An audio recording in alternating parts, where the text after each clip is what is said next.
Hello students, today we will discuss the fundamentals of microbiology. So microbiology is a very important subject in terms of its versatility and variety and in-depth study.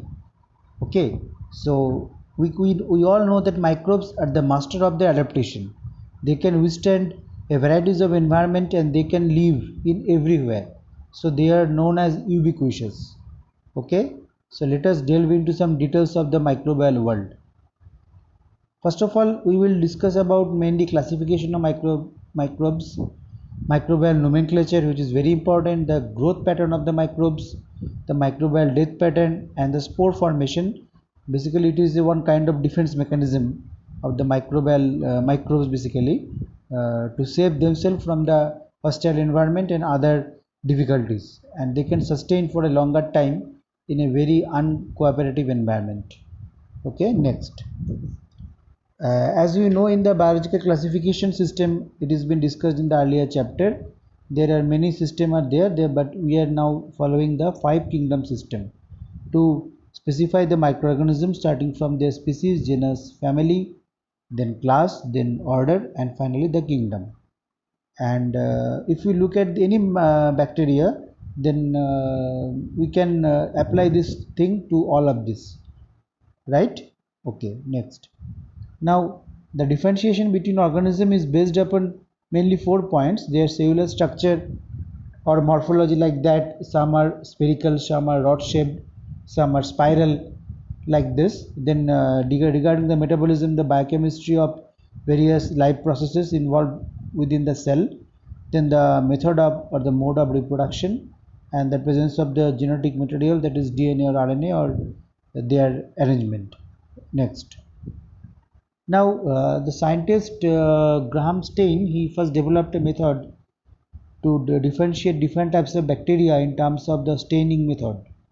What you observed that some sort of bacteria have higher amount of peptidoglycan in their cell wall, and another class is lower amount of peptidoglycan, which is a protein, in their cell wall. Depending on that, they can classify it as gram positive and gram negative. Okay, next.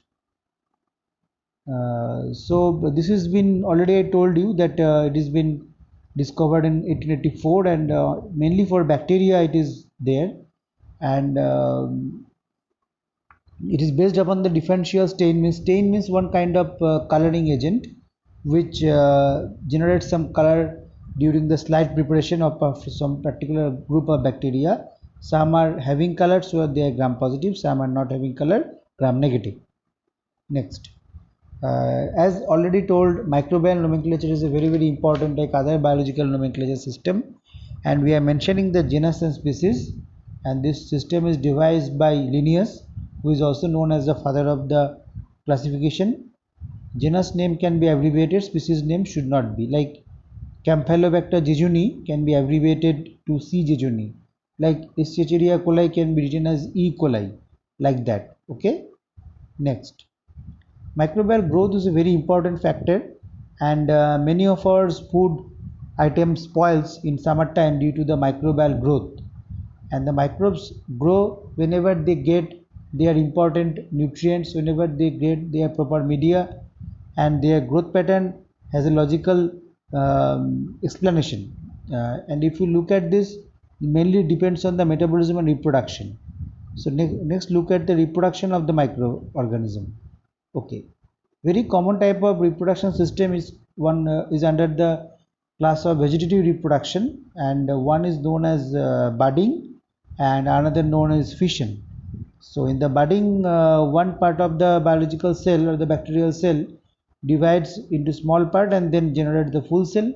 In fission process, one mother cell divides into two daughter cell, then the daughter cells further divides, and so on, like this. Next.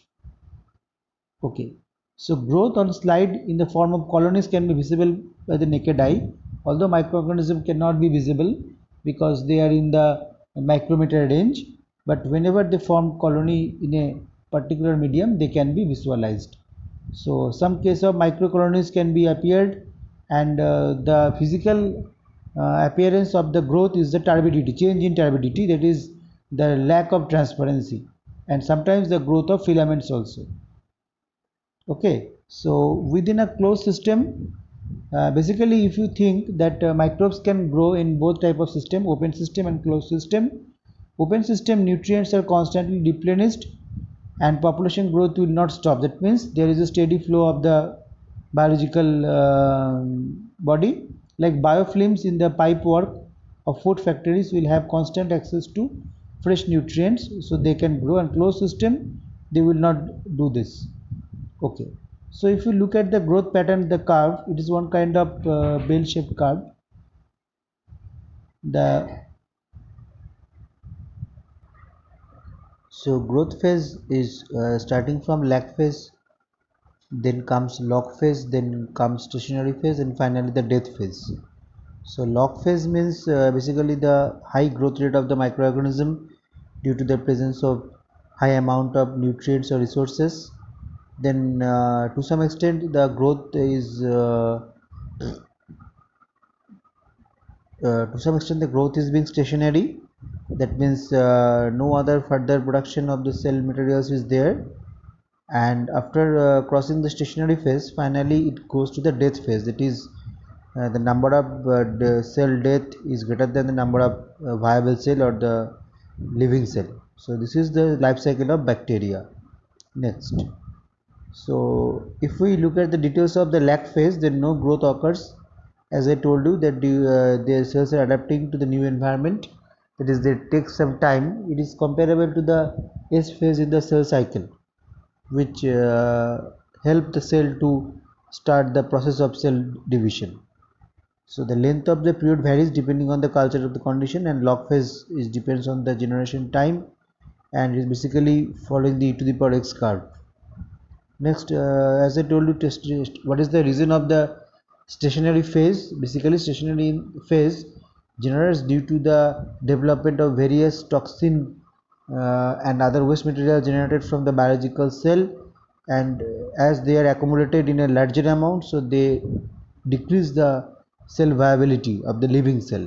And death phase, I already told you that cells start to die and the viable population decreases. Okay, thank you.